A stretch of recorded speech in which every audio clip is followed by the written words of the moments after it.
India firmly countered Pakistan's false claims over Jammu, Kashmir and Ladakh at the United Nations, with Indian diplomat Eldos Matthew Punus accusing Islamabad of interfering in India's affairs while ignoring its domestic turmoil.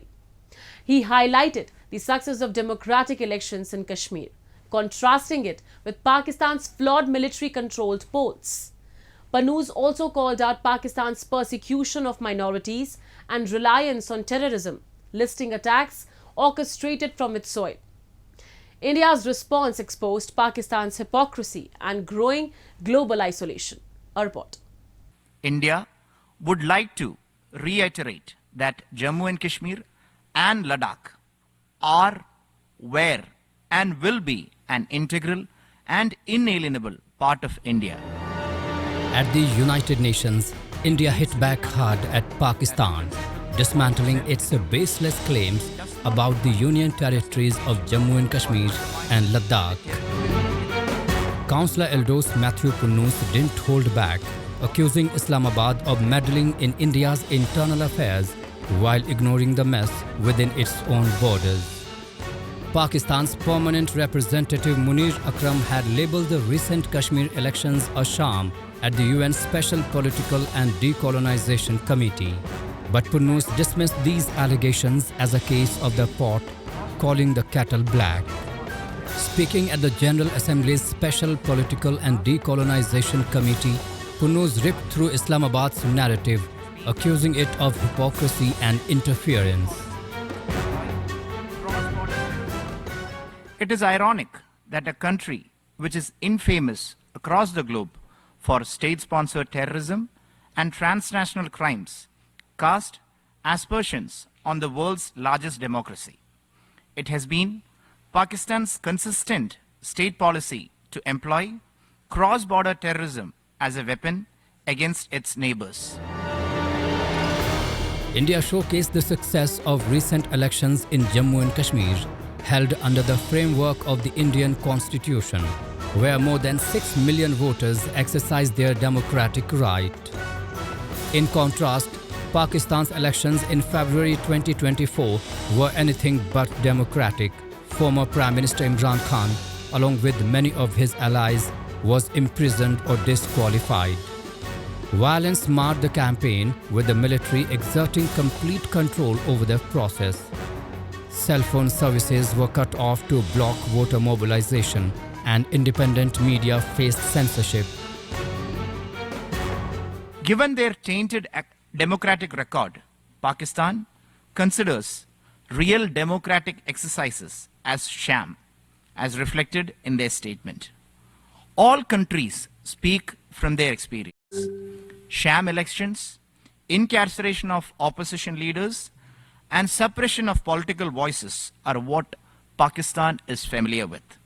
It is natural that Pakistan must be disappointed to see real democracy at work.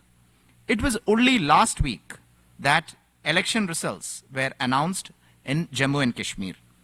Millions of voters in the Union Territory of Jammu and Kashmir have spoken. They exercised their right to vote and have chosen their leadership according to the constitutional framework and universal adult suffrage. Clearly, these terms must be alien to Pakistan.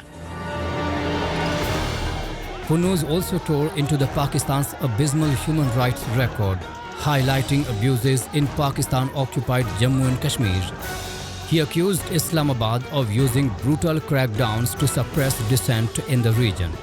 Activists, journalists, and ethnic minorities are routinely harassed, imprisoned, or tortured. Religious minorities in Pakistan, Hindus, Christians, Sikhs, and Ahmadis, face severe persecution.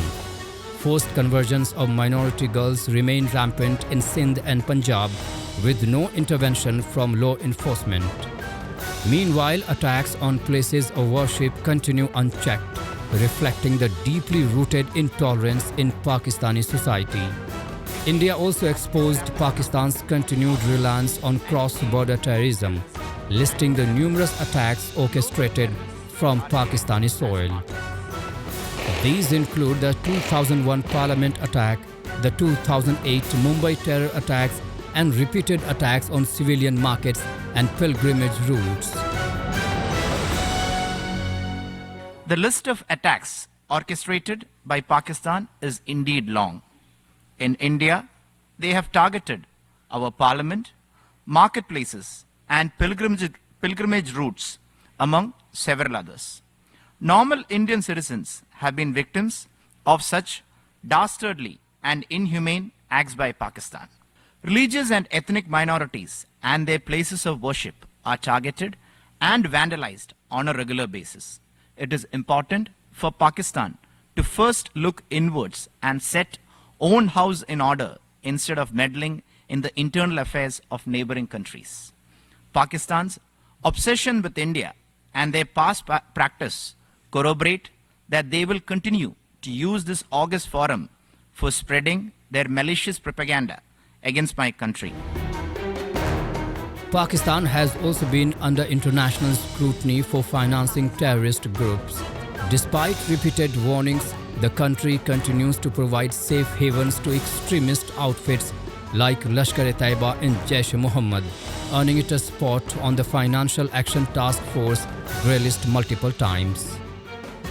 Pakistan's crumbling democracy, marked by military control and repression of political dissent, has not only isolated it internationally, but also shattered its credibility at the UN. As Islamabad continues to meddle in the affairs of neighboring countries, it faces growing criticism from the global community for failing to address its own domestic crisis.